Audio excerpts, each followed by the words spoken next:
Hey all, welcome back to another Yu-Gi-Oh! Duel Links video, and today, Roaring Rex has been released. He's roaming around the Duelist world right now, and it's pretty cool. He has some interesting drops, and he's fairly easy to farm, so I think this event's going to go pretty well. But first off, let's talk about it. Rex Raptor's Dino Mayhem. We have a little thing down here. We'll check that out right away. Alright, and within here you can see that I've already gotten 635 cumulative points, which is pretty crazy. I had a fairly relaxed day at school today with just some lectures and project time, so I had this thing auto-dueling, so I was able to build up my score a lot and challenge Rex just a couple of times. At the time of me specifically recording this one, I have yet to have a level 30 spawn, which is pretty crazy. I don't think that's ever happened to me. I've had 4 level 40 spawn, and the deck I'm using right now has worked 3 of those 4 times, and I'll explain why when we get to the deck profile. But right now, let's just see what rewards he has to offer. So he has Jurassic World. He has Dark Diceratops. So we've already seen Jurassic World. I won't go too heavily into there. It just increases by 300 attack all Dino monsters. And this is pretty crazy because this is just a rare, but if this card attacks a defensive monster, inflict piercing battle damage to your opponent, and it's a 2400 Dino, so that's pretty awesome. I remember using that in the Yu-Gi-Oh! 2009 World Championship games a lot, I believe. And it being a level 6 is pretty crazy, because, yeah, like it says there, it's just easier to tribute summon. I definitely recommend getting 3 copies of that, just because, you know, you might need it sometime, and it's just a fairly good card. And then we can look at the other rewards that he has. So the other reward I recommend getting is the 1800 attack Dino monster here. And yes, this is a level 4 Dino monster with 1800 attack, so it becomes 2100 under Jurassic World, so that's pretty crazy. I definitely recommend running this just as like the beater.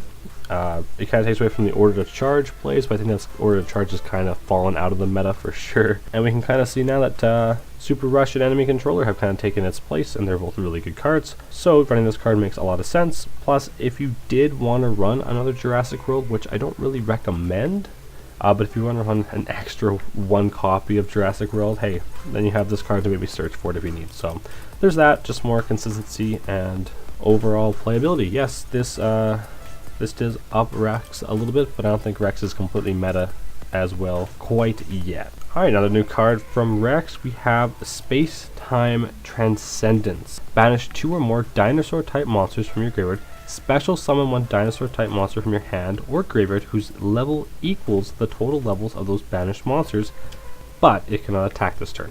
So that's interesting because there's no really good level 8 dinos in this game just quite yet, which is why I don't think this is the greatest card in the current scheme of things, but it can still make a level 7 or possibly a level 6 dino easier than not. So I think it's worth running, maybe not in a beatdown dino deck. And then both other cards we've already seen in play. We have Big Evolution Pill, and I'm not going to read this whole text because we've already seen this card before, but it basically just allows you to summon out your dino monsters without tributes, so that's pretty awesome. Then we have this little guy, only 1000 attack, but when it is sent to them from the field to the graveyard except by battle destruction, return to the hand. So our little card there. You can probably make some nasty little plays with that, but I don't really see too much potential for it in the deck itself. So there we go. Nothing too spectacular there. I'll still try to get everything. I'm enjoying the gem rewards and everything. As you can see, I'm at 9,991 gems, which is pretty crazy. But now I think it's time to jump into the deck. Let's check out the level 40 deck that we have for this farm. So this uses the Element Unite skill, which I think is the most consistent, reliable skill for farming Roaring Rex here.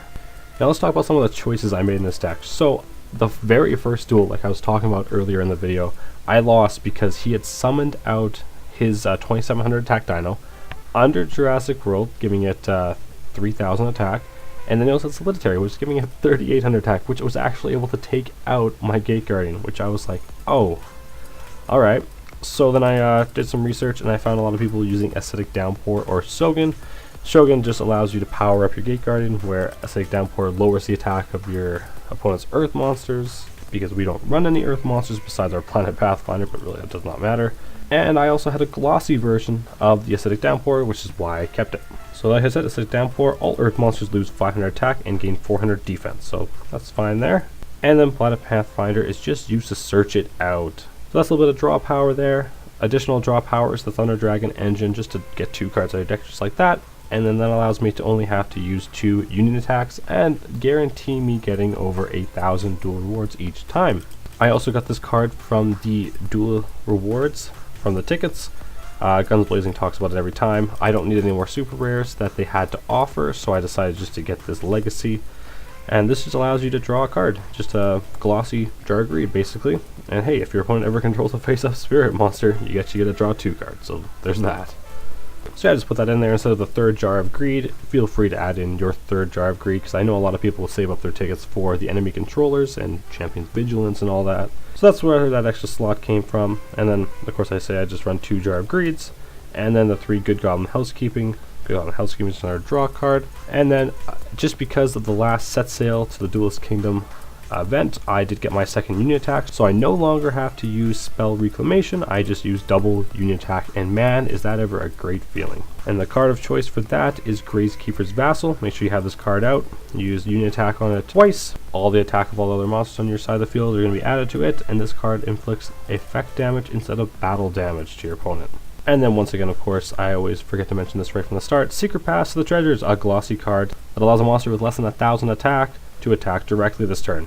Also, you don't need to worry about Jurassic Impact. He will only ever use that if you physically attack a 2,500 attack or more Dino monster, which is pretty crazy, so you don't really need to worry about that with either of these decks as long as you don't go in for the attack. So that's something to keep in mind when using this deck. Don't attack his powerful monsters. He might use his trap card on you. So there we go. That is the deck I am currently using to farm Roaring Rex level 40. I have a replay, and I'll catch you guys at the end of the video.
So there we have it, a very successful farm, 8,600 duel points, no super rare, but man, did I ever get some survival instincts there.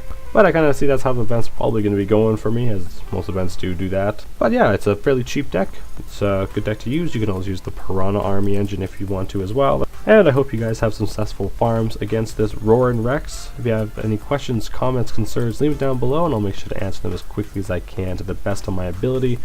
Perhaps you need some suggestions about what to sub out of card choices, or if you don't have any of the cards, I can give you alternative deck ideas. Just let me know. But this is the deck that most people should have access to, and have access to most of the cards and the characters along with it. Hope you enjoyed watching, good luck, and as always, peace.